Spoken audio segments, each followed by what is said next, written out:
I think a lot of people are going to be mad at me for this video.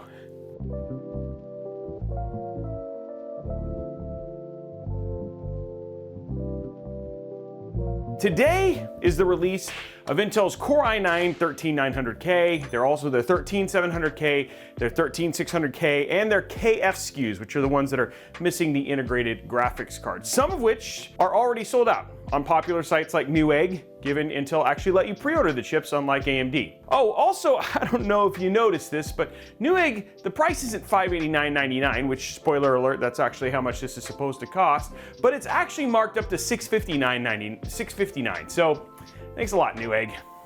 That's awesome. Now that I've got that out of my system, let's recap what's happening with Intel's 13th gen, shall we? So last year, Intel released the first in their LGA 1700 line of chips, which is, it was bigger, it was different, it was rectangular, it was new, it was flashy.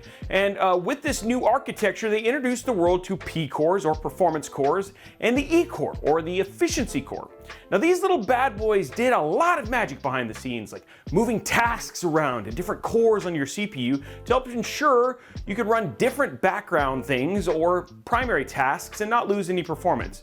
Also, with the help of Microsoft and with Windows 11, Intel put a lot of forethought into maximizing the potential of those new P cores and E cores, and on Windows 11 we got something a little special called the Thread Director. And for many of you, this is a rehash, but there was a lot of magic in this stuff that made 12th gen Intel special. And in many ways, it was like a return to form for Team Blue after the debacle that was the 11th gen, aka Rocket Lake, the not so properly named chips, to be honest. There was something very non-rocket about it. Now with 13th gen, we saw things getting even better in this department, and during the Intel Innovate conference, we saw some impressive demonstrations with game development while running a game and also having to do like compiles, etc. in the background. It was actually pretty dang cool, and it keeps your system from being bogged down while also doing heavy workload tasks. It's been nice for Team Blue for the last little while, as things have been kind of securely in their favor, and with things being relatively quiet from the team over at AMD until the release of the 7000 series. And Intel has been enjoying like the view up top a little bit.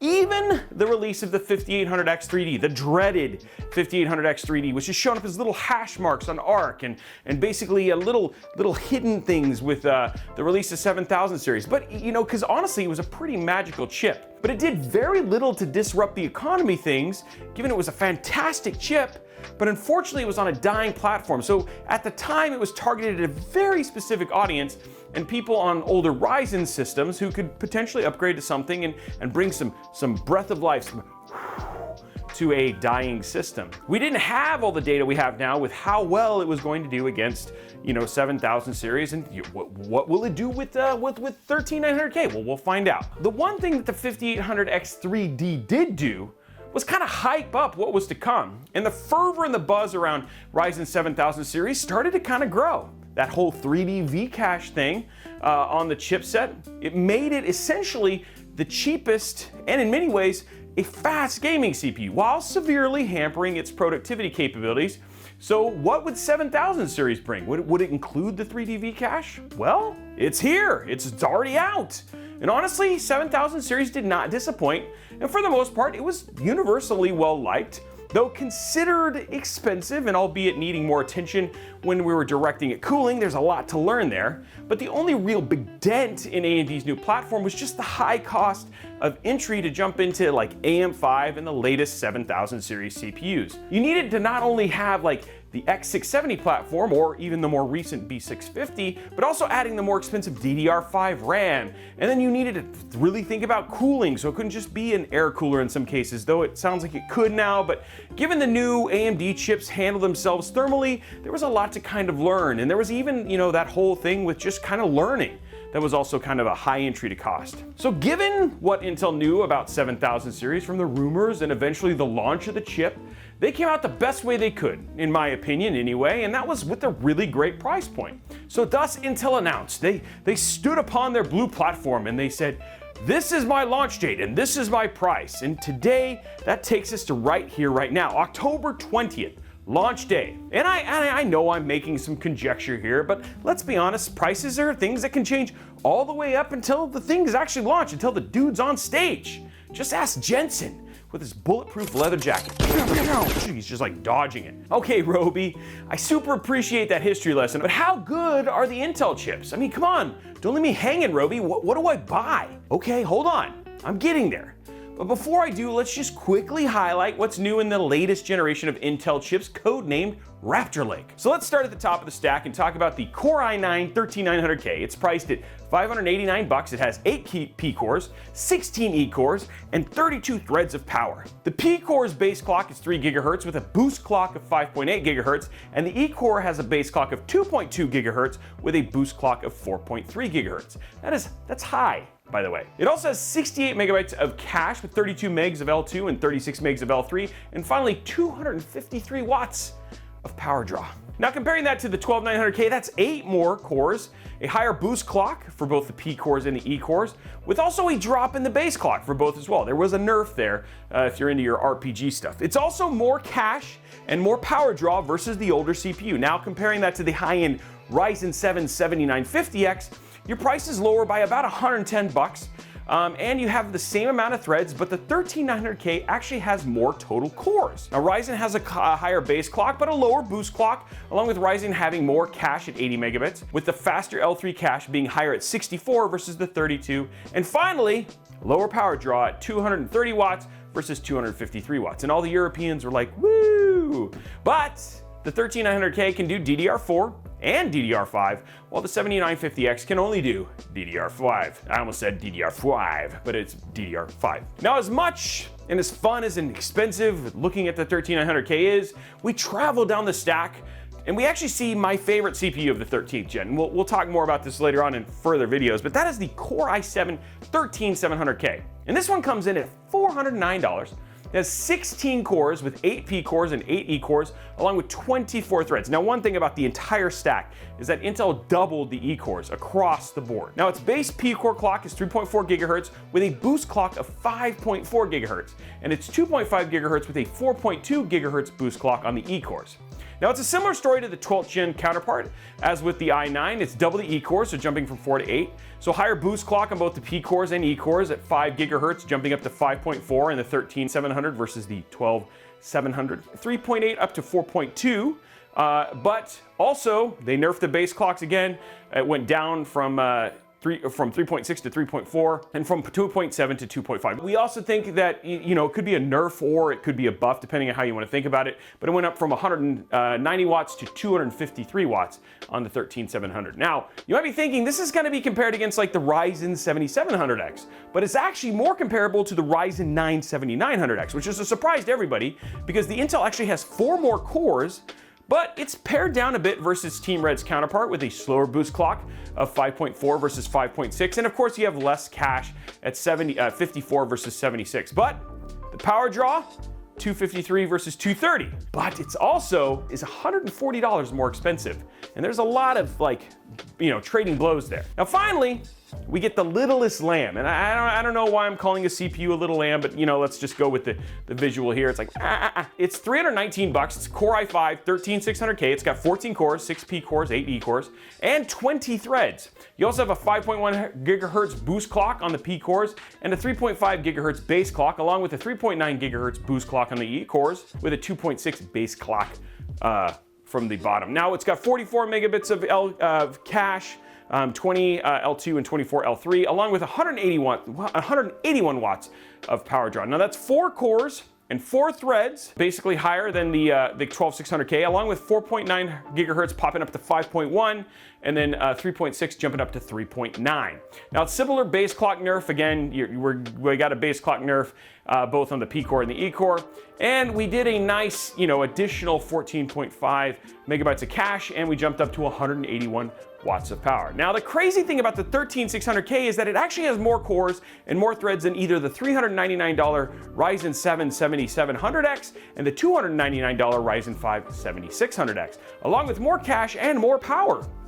Either fortunately, unfortunately, however you want to look at it. However, both the 7600X and the 7700X have higher boost and base clocks over the 13600K from Intel.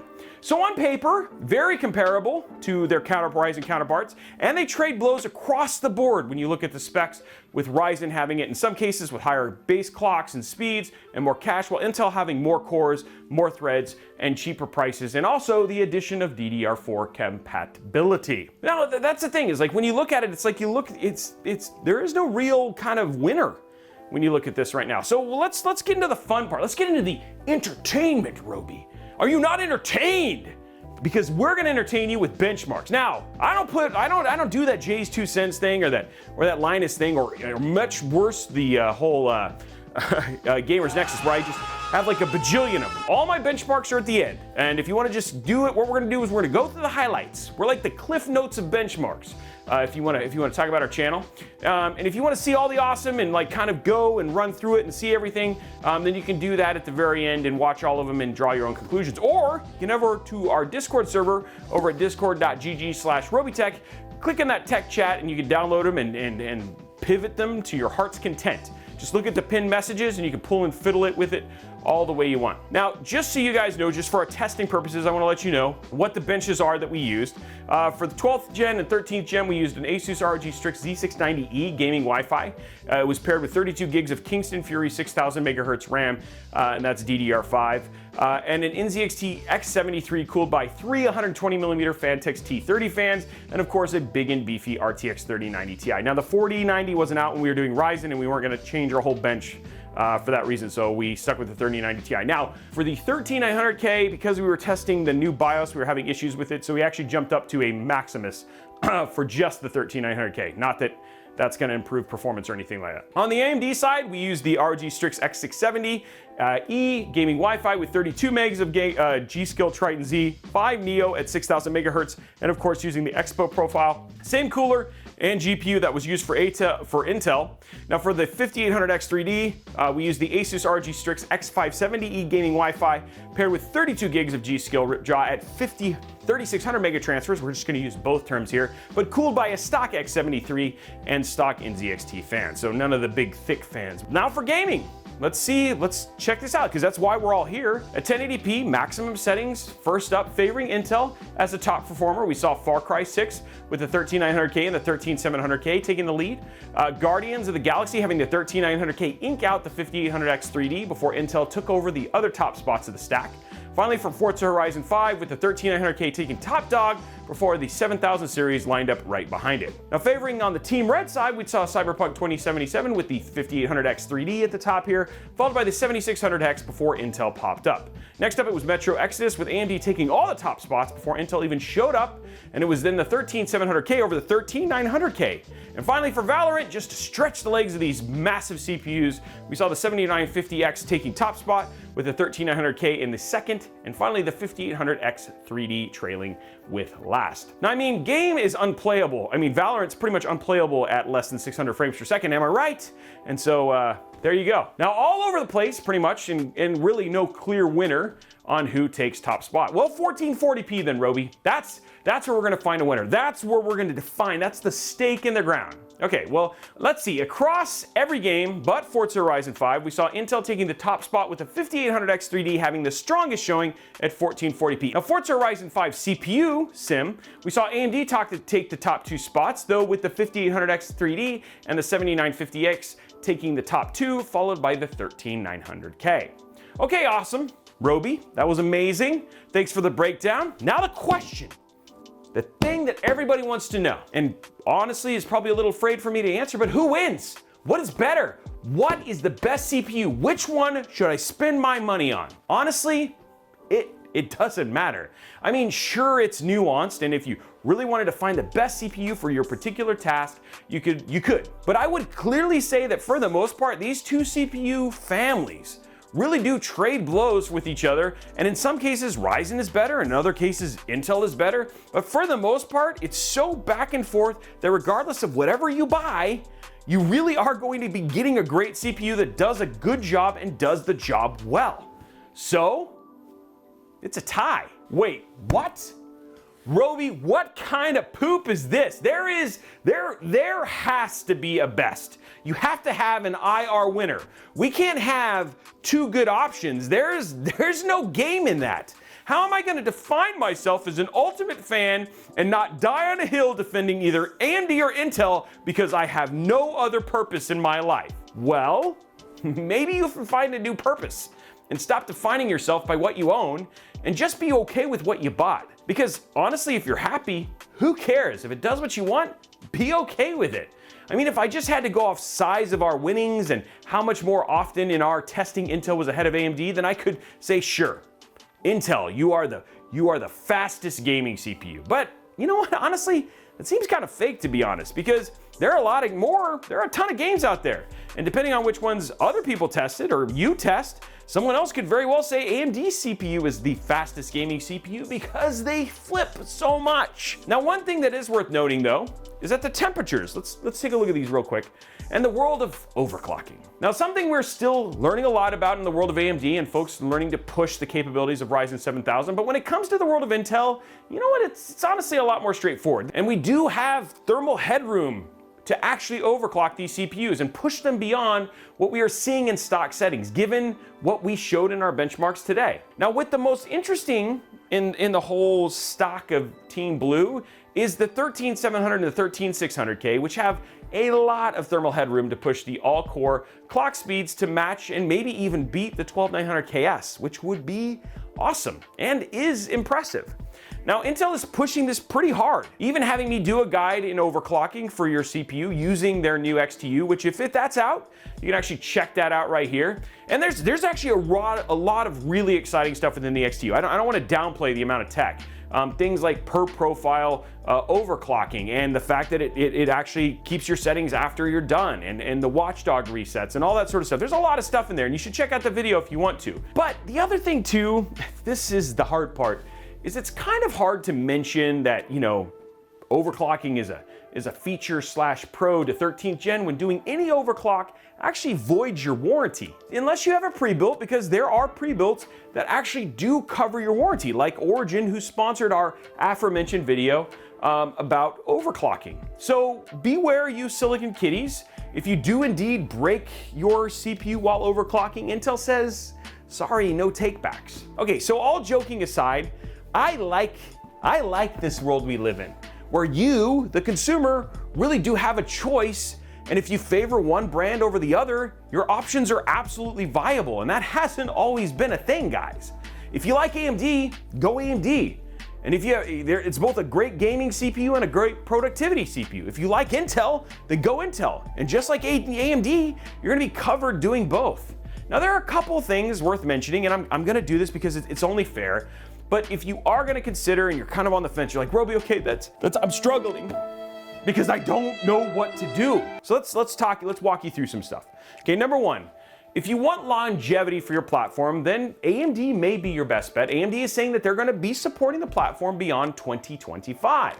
Now, they have broken that promise before, but let's assume for the sake of simplicity that they won't. Now, Intel is done with LGA 1700 after this generation, and upcoming Meteor Lake will be on an absolutely new platform, so as we have been told thus far. So outside of going back to 12th gen or upgrading to 13th gen, these Z690 and Z790 boards are gonna be the only thing these little pieces of silicon are good for. Now, if you want the cheapest, newest tech, then 13th gen is actually probably gonna be your best option, because 13th gen Intel works with Z690 boards and DDR4 RAM, which the latter, DDR4, can have some impact on performance if you step down. We're gonna have a whole video on the 4090 and how much worse it is with DDR4 than DDR5. Z690 boards are definitely lower in price and have all the same features as the X670 and B650 boards from AMD. Not to mention that outside of the 7600X, all the Intel chips are cheaper than their Team Red counterparts, so you'll end up saving money at the end. In fact, we've got a video that's coming up that may already be out, but we have two, so I'm gonna have to do a pause, but we have one that is like the budget build, the ultimate budget 13th gen build. Comes at around, I think it's like just shy of $1,300, and you can check that out right here. And then also, we did the same thing for AMD. Like, if you do want to do an AMD now that B650 is out, and it's a little bit less expensive than what we were talking about earlier on, then we have that video as well, and that live streaming video, but you can check out that video right here if it is live. Okay, so number three, if you want just an all-around cheap gaming system, and I emphasize that, gaming, and that can still punch above its weight class, you could still consider an AMD 5800X 3D system. Now, it's an end-of-life platform, which means Everything is just really inexpensive, and if you want to pair it with either a beastly 4090 from NVIDIA or a 7000 series card from the unannounced RDNA 3, then you could do that, and it would be completely okay, and dare I say, for a while. However, there is no upgrading, there is no jumping from that point because the platform is dead. Honestly, guys, there is no definitive winner. And in the end, if you're like, Roby, what's your review of the 13th gen then? You haven't answered that question. The review is, they're dang good chips. Intel did a good job. And they have thermal headroom, you could overclock them, they have great performance, they trade blows. Nobody should be disappointed with this. But I know that this might make you mad, and if it does, you need to get your priorities straight. It does mean that consumers have a choice, and that means that companies like Intel and AMD need to incentivize people to make their switch. With no real dominance, that means price drops, and that means everybody could win. But you know what? I'm not here to show one company over the other. I'm just here to help you make a good purchase decision. And if you find a board you really like and an aesthetic that is cooler, that favors one platform over the other, then you really aren't trading all that much to go with the one you like. And that's the best situation we could all be in. But what do you think? Do you think I should have chosen a winner? Some of you are going to be like, abso-freaking-lutely, and you're going to write huge diatribes in the comments about this. I can't wait. And I honestly, guys, I'll be honest, I love your passion, and I'd love to see that down below. Now, they are all good. Do you believe that we all win? Or does it help that if one is clearly better than the other? Which CPU are you going to choose, and why? And are there any gaps in my video that you wish I had covered? And I'd love to know all of that and more, plus your massive diatribes down in the comments below. Now, while you're down there, over there, just chilling, just hanging out, is a like and subscribe button and a little bell. So if you could hit all of those, that way you get notified when we do other videos like this. And then like and subscribe if you like this kind of content, because we're gonna do way more. And I really appreciate you guys watching more of my stuff, because it means we can continue to do this. Now, we are also gonna be building 13th gen and Ryzen 7000 and 40 series and also live RDNA 3. So if you wanna check all those out, check out our Big Brother channel. That's Roby Tech Live, that's where all the big subscribers are.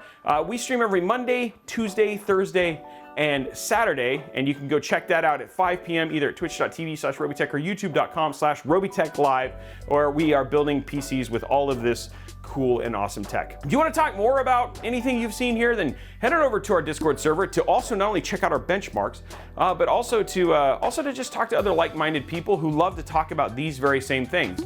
Now, finally, did you see that this fire thing of like when we were hanging out over in Florida and doing some work with Origin? Or what about this awesome TikTok where I basically did a 60-second review of the NVIDIA 4000 series? Well, you may have missed that content, and you should join us on @RobyTech absolutely everywhere. Then you won't miss the content, and then you'll get to see all of our stuff. So join it, TikTok, Instagram, Facebook, Twitter, all of them, you name it.